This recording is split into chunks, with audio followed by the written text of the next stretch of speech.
I'd have no problem with President Trump now touting renewed optimism that the war between Russia and Ukraine could soon be over. I do think we're getting a lot closer, maybe very close. But it comes despite relentless Russian strikes, including a fierce attack on Kyiv this weekend, the day before Trump's face-to-face meeting at Mar-a-Lago with Ukrainian President Volodymyr Zelensky.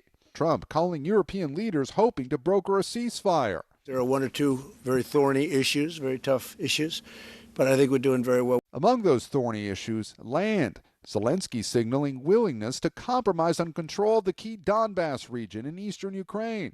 If Russia pulls back its forces there, Zelensky says he'd be open to a demilitarized zone, but only if Ukrainians vote for it. A huge if. Our society has to choose and has to vote because it's their land. Another sticking point, Europe's largest nuclear power plant in Ukraine, under Russian control since 2022. And President Putin's actually working with Ukraine on getting it open. Earlier, President Trump speaking by phone with Russia's Vladimir Putin for 2 hours and saying this about Putin's intentions, despite his invasion of Ukraine nearly 4 years ago. President Putin was very generous in his feeling toward Ukraine succeeding. Trump also saying Putin is open to meeting with Zelensky. He wants to see it. He told me very strongly. I believe him.